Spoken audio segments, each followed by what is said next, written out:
चुके हैं कि संसार में सत्य कुछ भी नहीं है। जिसको बहुत वर्षों तक अपना माना वो भी एक समय पर आकर के अपना नहीं रहता। जिस परिवार, जिस खानदान, जिस मित्र को, जिस पड़ोसी को, जिस रिश्तेदार को या जिस भी व्यक्ति को आपने अपना मनाने का प्रयास किया, एक समय आकर के यह निश्चित हो जाता है कि वो अपना था ही नहीं। अच्छा, एक बात, अगर उस व्यक्ति से संसारी संबंध है तो यह बात स्पष्ट हो जाएगी कि वो अपना नहीं, लेकिन उस व्यक्ति से आध्यात्मिक संबंध है तो जीवन भर निकल जाएगा, लेकिन वो आपके प्रति सत्य ही रहेगा।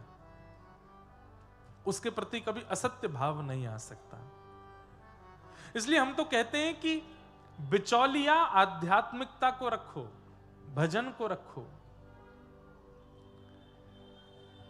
चाहे विवाह कीजिए, पत्नी को, पति को, इनको भी इसी संबंध से स्वीकार करो कि भैया हमको हमारे साथ भजन करना हो तो रहना, हमारे साथ ठाकुर जी की सेवा करनी हो तो रहना, हमारे साथ कथा सुननी हो, वृंदावन जाना हो तो रहना।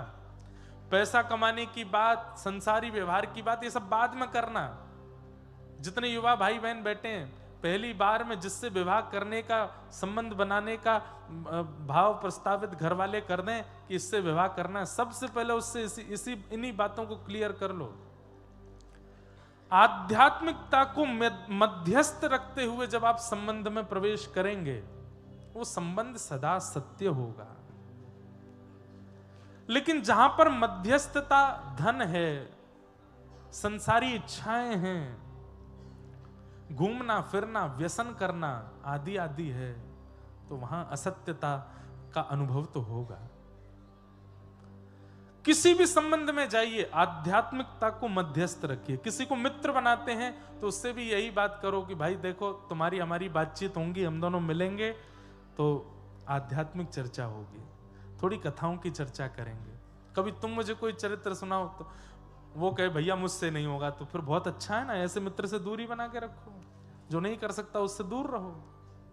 आपकी आध्यात्मिक की बातें सुनकर के कोई लड़का या कोई लड़की मना कर दे कि भाई मैं ब्याह नहीं कर पाऊंगी, ये इतना मुझसे नहीं होगा, तो अच्छी बात है ना, ठाकुर जी रक्षा कर रहे हैं आपकी, मत करो उससे विवाह।